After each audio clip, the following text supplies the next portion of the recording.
Meus irmãos, paz do Senhor, Cláudio Souza e o nosso canal de estudo Discipulando com a Bíblia. Vamos trazer hoje a nossa reflexão a respeito da nossa 10ª lição da nossa Escola Bíblica Dominical, CPAD, Revista de Jovem. Hoje, nossa lição tem como título O Cuidado com o Vento de Doutrina, uma expressão aqui usada pelo apóstolo Paulo, escrevendo a carta aos Efésios. Termos cuidado com o vento de doutrina. Mas que vento de doutrina é esta, né? Nós estamos estudando, lembrando os fundamentos dos apóstolos e dos profetas, e a palavra de Deus. Lembrando sempre que Jesus não deixou nada escrito. Quem escreveu a sua obra, os seus milagres, aquilo que ele realizou, o seu ministério, foram os seus apóstolos. Logo, como está lá registrado em Atos, capítulo 2, versículo 42, a igreja, que os irmãos perseveravam na doutrina dos apóstolos, na comunhão, no partir do pão e nas orações. Ou seja, a doutrina, os ensinamentos dos apóstolos está baseado, firmado, literalmente, em Jesus Cristo. Nosso texto áureo está no Evangelho escrito pelo apóstolo João, capítulo 7, versículo 16 e 17. Jesus respondeu e disse-lhes: A minha doutrina não é minha, mas daquele que me enviou. Se alguém quiser fazer a vontade dele, pela mesma doutrina, conhecerá se ela é de Deus ou se falo de mim mesmo. Resumo da nossa lição: as Escrituras Sagradas nos ajudam a identificar os falsos ensinos, nos preparando para resisti-los. Ou seja, resumidamente, é impossível resistir às falsas doutrinas, aos falsos ensinos, se não conhecermos a palavra de Deus, se não estivermos diariamente sendo alimentado, meditando, estudando a palavra, a verdadeira palavra, que é a palavra de Deus. Os objetivos da nossa lição: mostrar as tendências atuais das falsas doutrinas. Estamos vivendo tempos difíceis, como diz o apóstolo Paulo, tempos trabalhosos. Conscientizar da resistência do crente contra as falsas doutrinas. O cristão ele precisa conhecer a palavra de Deus, né? E saber que o crente deve amar a Deus e a sua palavra, pois a Bíblia Sagrada é a palavra de Deus.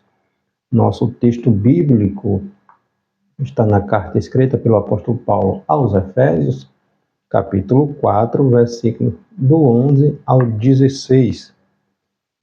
E ele mesmo deu uns para apóstolos, e outros para profetas, e outros para evangelistas, e outros para pastores e doutores, querendo o aperfeiçoamento dos santos, para a obra do ministério, para a edificação do corpo de Cristo, até que todos cheguemos à unidade da fé e ao conhecimento do Filho de Deus, a varão perfeito, à medida da estatura completa de Cristo, para que não sejamos mais meninos inconstantes, levados em toda roda por todo vento de doutrina, pelo engano dos homens que, com astúcia, enganam fraudulosamente.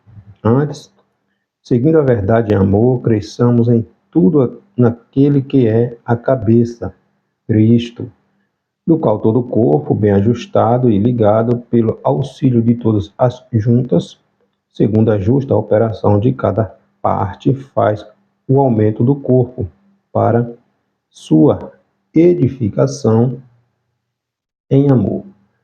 Então, o apóstolo Paulo descrevendo aqui que nós somos um corpo, a igreja ela é um corpo, cada corpo tem suas juntas, né, suas partes, seus órgãos, e cada um tem uma função específica no corpo para o bom andamento deste corpo, que é aqui a palavra, a Igreja de Jesus, né? A Igreja, organismo vivo, ela é uma só. E a Igreja de Jesus, de Cristo, ela está firmada na doutrina dos apóstolos, né? Então, a Igreja, ela precisa ter cuidado, como diz Paulo, com estes desvios, com essas doutrinas de demônios, com esses ventos de doutrina. O vento, ele vem, ele passa. Então, desde os primórdios da igreja, surgiram falsas doutrinas. Quando a igreja ela está firmada na verdadeira doutrina, que é a palavra de Deus, essas falsas doutrinas, esses desvios, elas vêm e passam, porque a igreja ela não se deixa ser influenciada por estas distorções. Agora, quando a igreja está dispersa, não está atenta, não está focada, centrada, firmada na sã doutrina, que é a palavra de Deus, essas heresias, essas distorções acabam provocando rachaduras, né, no meio da igreja. Por isso é necessário voltarmos à palavra de Deus. Então, vamos estudar nesta nossa lição a respeito dos valores, né? Dos valores, do preço, dos valores que tem as Sagradas Escrituras, a palavra de Deus, a doutrina cristã, né? E nos levar também a refletir sobre os perigos das falsas doutrinas que conduzem as pessoas a muitos erros e práticas pecaminosas, né? A ideia das falsas doutrinas é tirar o foco de Cristo e colocar no homem, tirar o foco de Jesus, o Salvador do homem, e mudar o foco, entende? Vamos também ter uma análise a respeito do que a Bíblia chama de vento de doutrina, a fim de que estejamos, né, que venhamos estar firmes e saibamos identificar e resistir e vencer pelo conhecimento da palavra de Deus, estes falsos ensinos, né? Vamos ver também como podemos identificar essas falsas doutrinas e como o crente deve resistir aos ataques que diariamente somos confrontados com ela, né? Com estas falsas doutrinas. E o propósito é desvirtuar o cristão da verdadeira palavra de Deus, da palavra de Deus, que ela é verdadeira e ela não muda, né? A palavra de Deus, ela não se relativiza. A palavra de Deus, ela é atual, ela cumpre o seu propósito na vida do homem. E quando o homem deixa de seguir as orientações do seu Deus, do nosso Criador, a tendência é o que observamos nessa nossa geração, todo tipo de bizarrice, todo tipo de bizarrice que se cria e se segue. O homem distante de Deus, ele sempre vai de mal a pior. Primeiro tópico da nossa lição, tendências atuais das falsas doutrinas. Nesses tempos chamados, rotulados de pós-verdade, pós-moderno, onde tudo é permitido, onde tudo é relativizado, onde tudo é aceito e não se pode falar o contrário, né? Então, que tempos atuais são estes que estamos vivendo, né?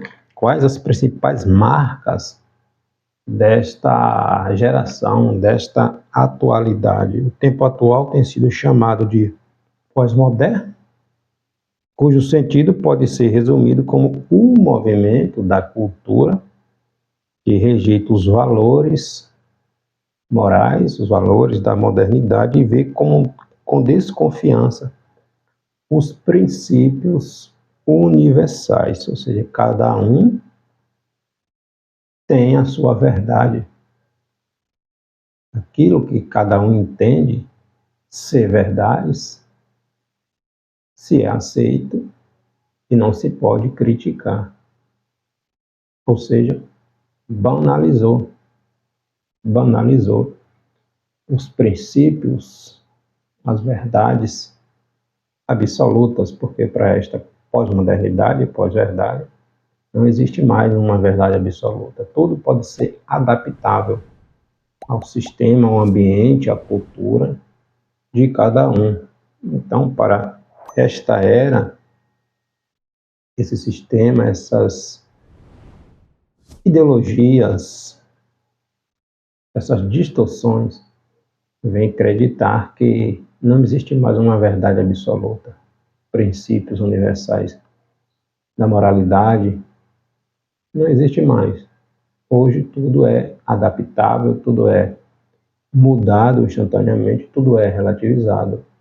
E o cristão ele não pode se deixar influenciar por essas filosofias humanas, por estas distorções humanas. Na prática, o mundo pós-moderno desvaloriza a lógica e o sentido das coisas, dando ênfase a tudo aquilo que foge à regra, tudo aquilo que foge a princípios morais, princípios universais. Ou seja, tudo pode ser mudado instantaneamente e esta mudança tem que ser aceita. Esta é os tempos que estamos vivendo, né? O mundo pós-moderno desvaloriza a lógica, o sentido, né, das coisas, dando ênfase a tudo aquilo que foge à regra, a princípios estabelecidos pela palavra de Deus, né? Então, são tempos, estamos vivendo tempos de desconstruções, de ressignificações, mudando os conceitos das coisas. E a gente observa como está este mundo hoje. Está uma loucura, irmão. Está uma loucura. Nós não podemos ser influenciados por isso que está aí. No nome de Jesus, não podemos deixar ser influenciados por isto que está aí. O cristão ele precisa se posicionar, ele precisa ter firmeza da sua fé. Firmeza, convicção da sua fé. Em Cristo não serei abalado. Venha o que vier. Venha o que vier. Entende? A gente precisa ter certeza de quem somos em Deus, o que Deus é para nós, quem Deus é para nós, né? A pós-modernidade foi disseminada principalmente pelos pensamentos de muitos teóricos que representam a ideia deste tempo, que busca, obviamente, a ideia central é afrontar a verdade do Evangelho, a palavra de Deus, né? Já que o mundo já está no maligno. Então, a ideia central é tirar o povo, o homem, a mulher, do centro da palavra de Deus. Colocar o homem o mais distante possível, ou, se possível, que ele esteja ali, mas sendo enganados. Né? Que ele não tenha aquele fervor espiritual, aquela intimidade com Deus. Que seja um cristão normal, frio, que vai frequentar os cultos, é um mero frequentador de cultos, para ele está tudo bem, não se incomoda com nada, não examina as Sagradas Escrituras, como faziam os bereanos, para saber realmente se aquilo que estava sendo ensinado era o que constava na palavra de Deus.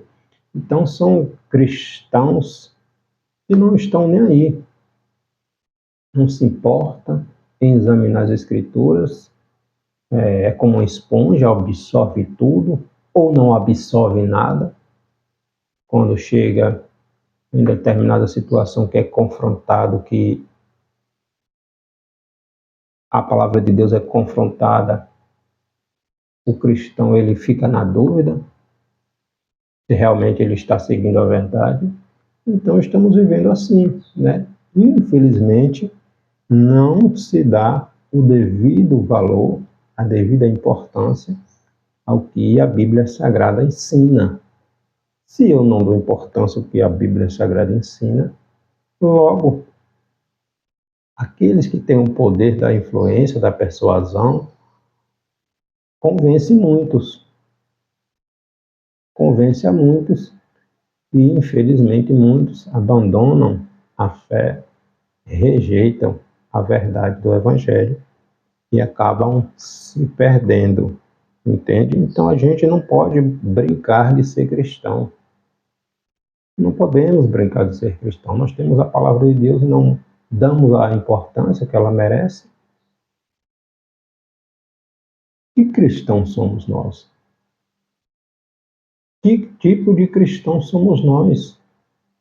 Se no primeiro confronto, na primeira confronto, na primeira confrontação, a gente muda de ideia. Aquilo que a gente acreditava até ontem, hoje, já não sabemos se é verdade ou não. Então, não estamos firmados em Cristo. Estamos sendo empurrados, levados com a multidão. Então, o cristão ele precisa voltar à palavra de Deus. É impossível resistir a estes ataques se nós não estamos firmados, se não estudamos, se não meditamos, se não temos o hábito da comunhão com Deus, da oração.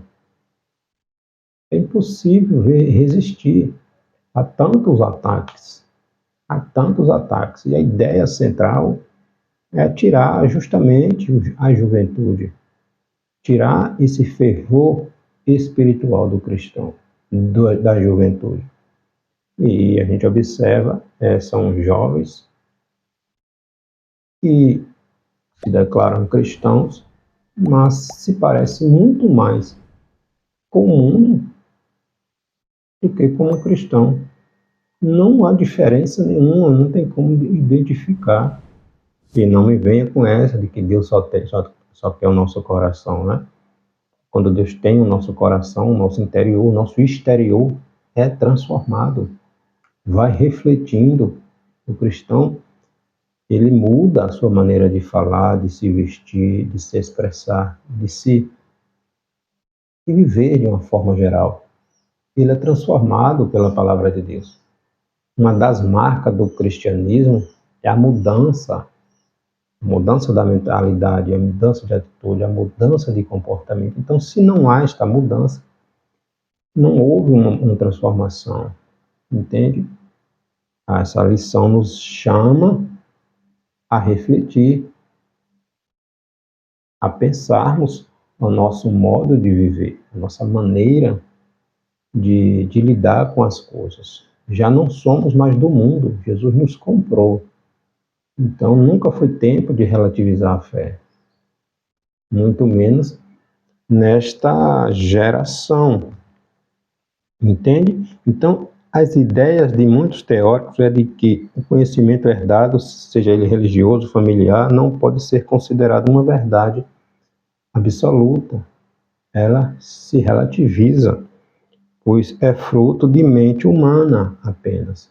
Vai dizer que as verdades do Evangelho, né, da família, esses princípios que a palavra de Deus nos ensina, é invenção humana, é coisa da mente humana. Não tem um Deus que formou, foi o homem que criou. Então a ideia é desconstruir é o sentido, a visão de um Deus que criou todas as coisas. O homem, ele vai se declarar um Deus. Então a ideia é justamente essa, desacreditar de um Deus único, fiel, verdadeiro, que criou todas as coisas. Entende? Então, esses teóricos propagam a desconstrução das bases estabelecidas, pois para tais pensadores são apenas criações humanas. A desconstrução do conhecimento herdado, da palavra falada, da palavra escrita, representa a destruição da tradição, do ensinamento e da palavra de Deus, né? Pilares, né? Os pilares do cristianismo. Então, a ideia é tirar da mente da juventude. Não existe um Deus único. Você pode fazer tudo o que você quiser. Você tem liberdade de fazer tudo o que você quiser. Não existe regras, não existe limites. Sem regras. Entende? A busca do prazer, da satisfação, sem levar em consequências as ações, os resultados, os efeitos. Entende? Então, é uma geração, a chamada geração, como diz o teólogo, é uma geração líquida, instantânea, que quer tudo no mesmo instante, não tem base, não tem estrutura, não tem firmeza, quer agora, sem... Não é assim. Não é assim. Mas é nesta chamada pós-verdade, onde tudo pode ser mudado, não existe mais uma verdade absoluta, segundo essas ideologias, essas filosofias, né? Não existe uma verdade mais absoluta, tudo pode ser mudado. Então, hoje se vive uma espiritualidade sem vida, né? É uma espiritualidade vazia, sem vida. A mentalidade da pós-moderna traz consigo aquilo que tem de mais nocivo à fé cristã na atualidade, pois ela defende o fim do padrão de princípios bíblicos. Entende? Logo, a verdade ela é particularizada, cada uma tem a sua. A autoridade ela é desrespeitada. A moralidade é circunstancial, depende da circunstância, do ambiente, do momento. E os relacionamentos são descartáveis. Os relacionamentos perderam sentido. Então, para onde é que vamos? Para onde é que nós estamos caminhando? Tudo se tornou supérfluo, descartável, substituível a qualquer momento. A qualquer momento, né? A moralidade, ela depende da circunstância, do ambiente, do cenário, da cultura. Pode ser mudado a qualquer momento. Então, é neste mundo, nesta geração, que estamos vivendo e somos bombardeados todos os dias. Se não tenho comunhão com a palavra de Deus, se não medito no que a palavra de Deus me diz, se não direciono meu coração para o que a palavra de Deus me diz, é impossível, pelas minhas próprias forças, eu me manter firmado em Cristo. Jesus vai dizer lá em João, no Evangelho escrito por João, capítulo 15, versículo 7, capítulo 15, versículo 5, sem mim, nada podereis fazer. Sem intimidade, sem conhecimento, sem oração, sem meditação, sem um estudo, sem uma prática constante, diária,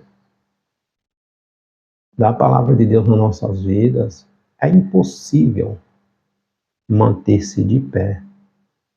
É impossível, entende? Então, nunca foi tempo de relativizar a nossa comunhão com Deus. Nunca foi tempo, entende? A espiritualidade sem compromisso com a igreja local também é um fenômeno pós-moderno, que está no âmago da maioria dos desvios doutrinários. Hoje, principalmente pós-pandemia, cresceu muito os chamados cristãos ou os desigrejados, onde se diz, se prega que não precisa mais visitar um templo, uma igreja, se reunir com os irmãos para ter aquela comunhão. Eu posso ser cristão em casa, não preciso de uma liderança que me diga o que fazer, e vai se esfriando, vai vivendo um evangelho light, desvirtuado dos princípios da palavra de Deus. Não obedeço a ninguém, não dou ouvido a ninguém, não preciso de uma liderança espiritual que me encaminhe, eu faço o que eu bem entender. Então, isso é a ideia desses pensamentos pós-modernos, entende? A espiritualidade sem compromisso, né? Desvincula-se de qualquer compromisso com uma denominação e até mesmo com uma liderança espiritual. O que importa é sentir-se bem e viver conforme os próprios padrões que cada um acha que deve viver. E quem pensa assim está totalmente desconectado da comunhão com os irmãos, do que os apóstolos ensinavam. Atos capítulo 2, 42. E eles perseveravam. Quem perseverava? Os cristãos, os irmãos, nos ensinamentos, na doutrina dos apóstolos, na comunhão, nas orações, no partir do pão. Então, havia comunhão, harmonia, cooperação. Não era cada um vivendo de qualquer maneira, como bem entendesse. Não é assim, não. Entende? Na espiritualidade pós-moderna é possível ter experiências sobrenaturais sem compromisso com a verdade da palavra de Deus. É aquilo que Jesus vai dizer. Muitos naquele dia me dirão: Senhor, Senhor, em teu nome nós fizemos isso.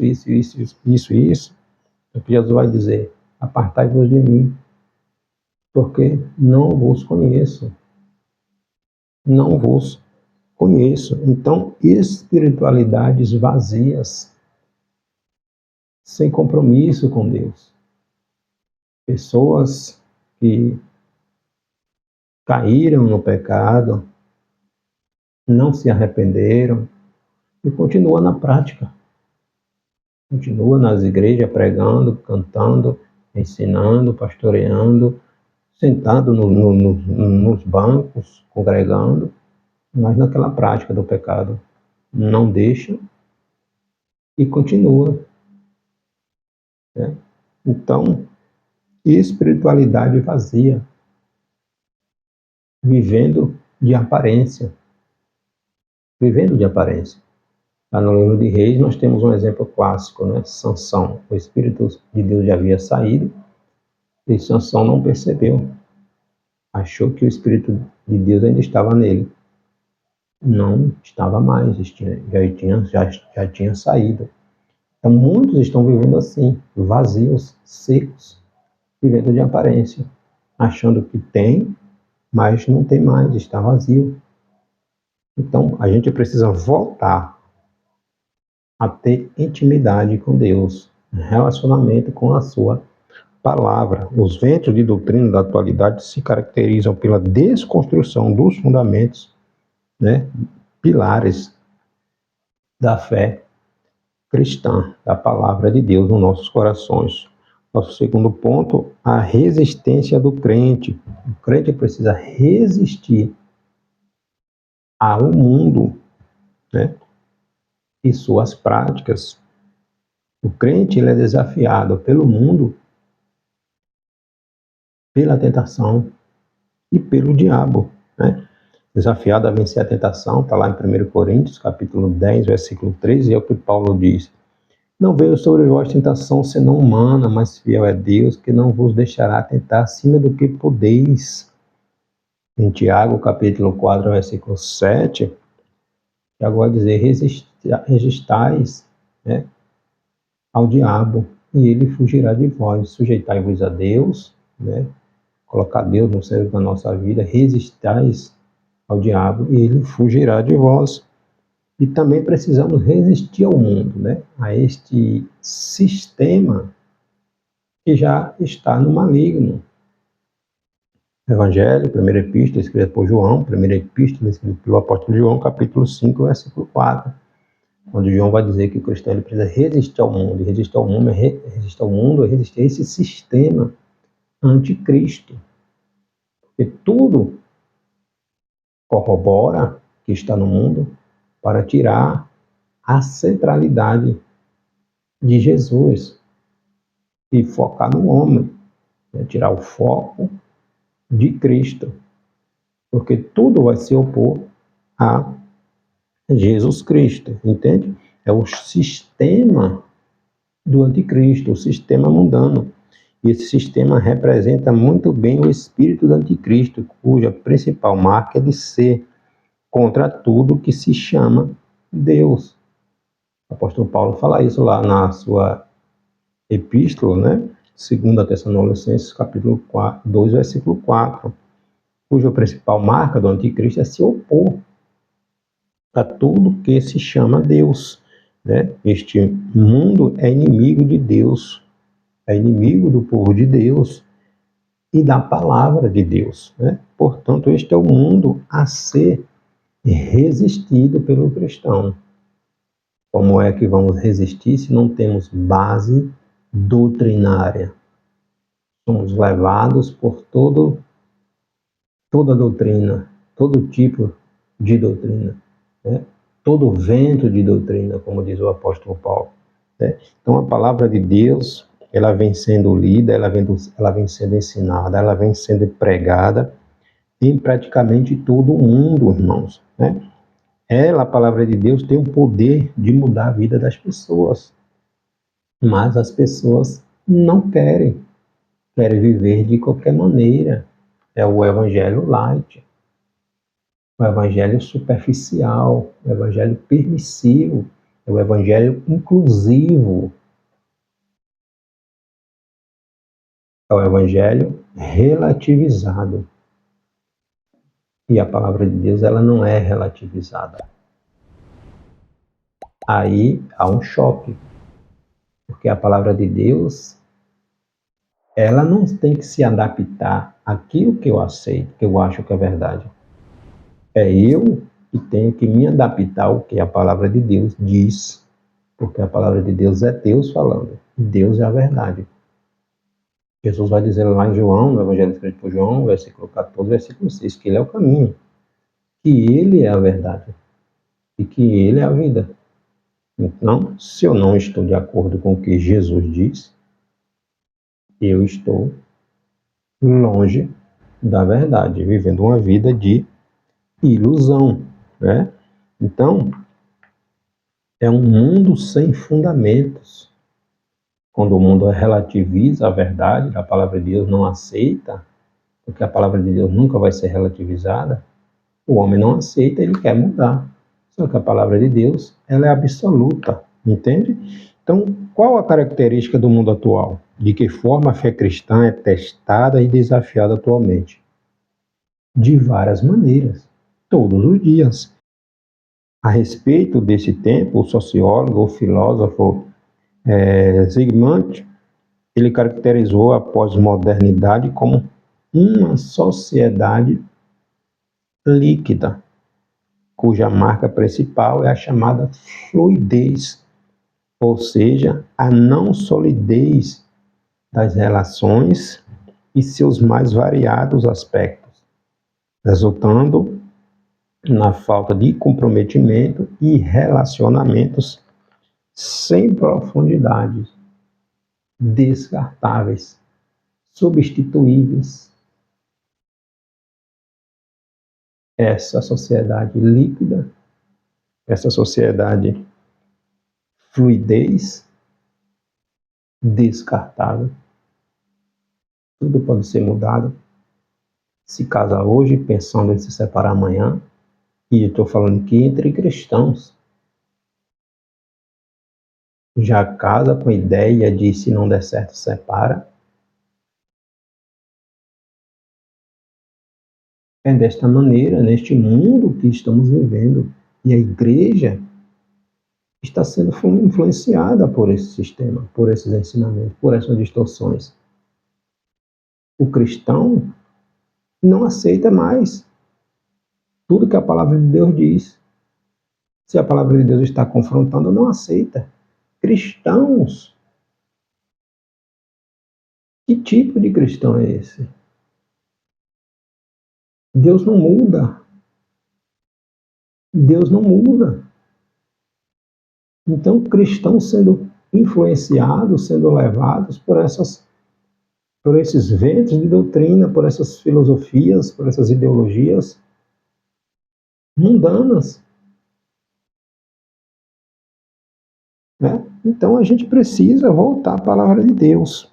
A doutrina cristã é colocada à prova o tempo todo. O tempo todo. E isso foi previsto pelo apóstolo Paulo. Paulo fala desse período onde ele chama de tempos trabalhosos.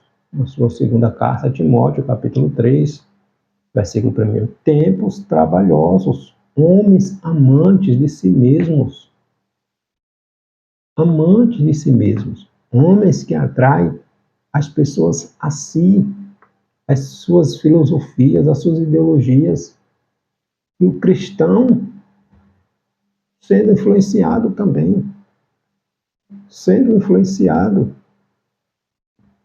Na terceira epístola, escrita pelo apóstolo João, existia um personagem, Diótrefes, que rejeitava os ensinamentos de João. Proibia que os cristãos da igreja que ele estava pastoreando acatassem os ensinamentos do apóstolo João. Não recebia aqueles que João enviava,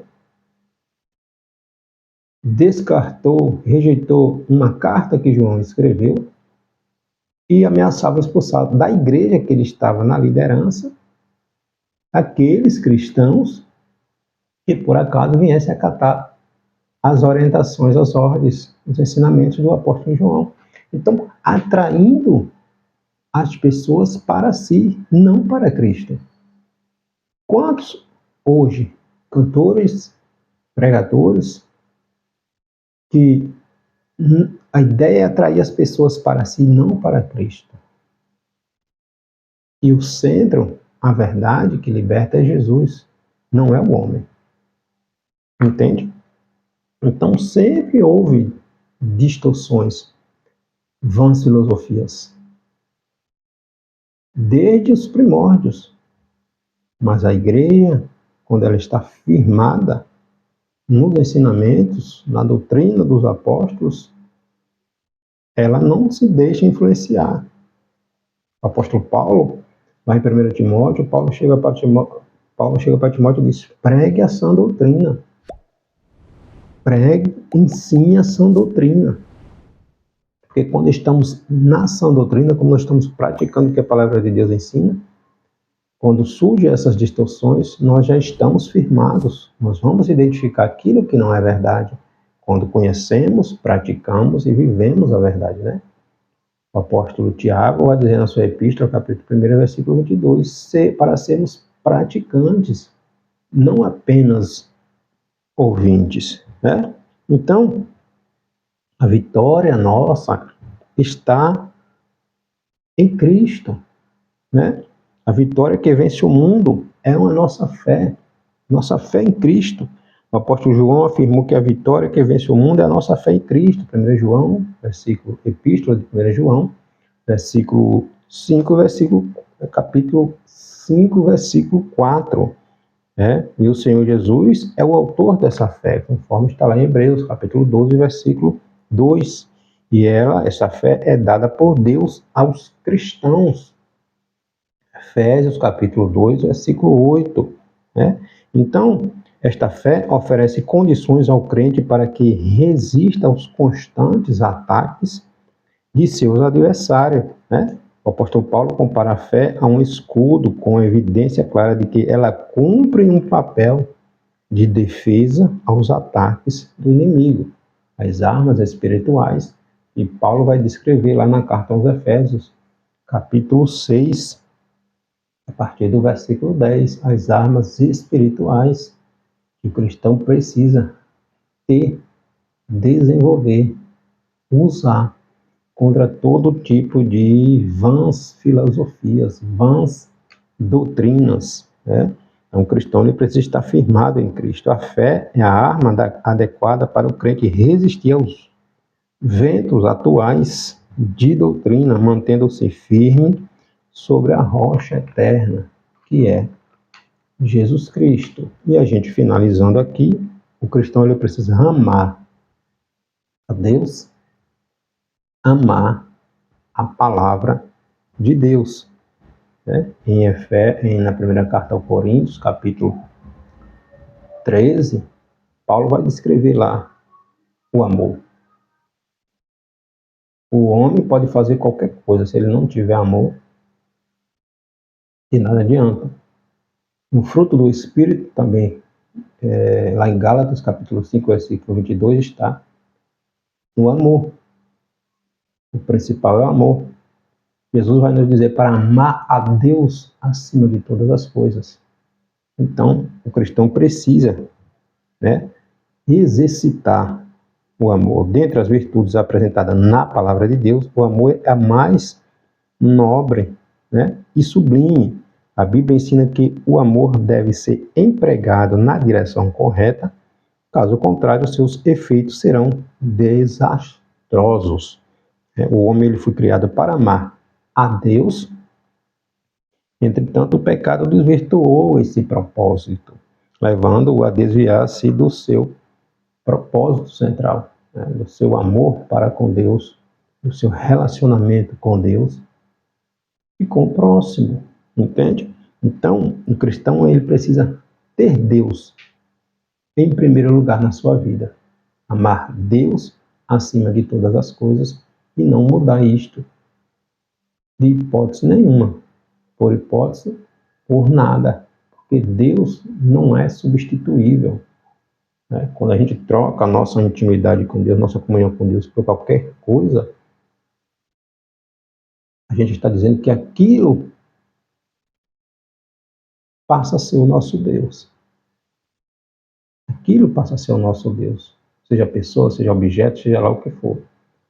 E Deus não é substituível. Não se substitui Deus por ninguém. Deus é Deus. E pronto, né? Em todo o Novo Testamento, há incentivo ao amor a Deus e a Jesus Cristo, nosso Salvador. O amor a Deus é também uma forma de resistência aos ataques das tendências atuais destas falsas doutrinas.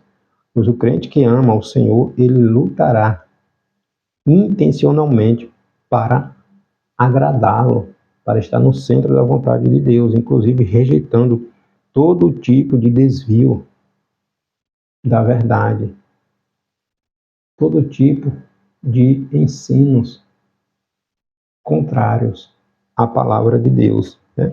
Então, o cristão ele precisa amar a Deus, amar a palavra de Deus, né? Porque é Deus falando conosco. Amar, além do amor a Deus e o amor à sua palavra, também é um recurso poderoso no processo de enfrentar, de resistir e vencer as tendências atuais das falsas doutrinas. Se eu não amo Deus, a Deus, eu não coloco Deus em primeiro lugar na minha vida, se eu não amo as Sagradas Escrituras, a palavra de Deus, é impossível resistir e manter-se de pé.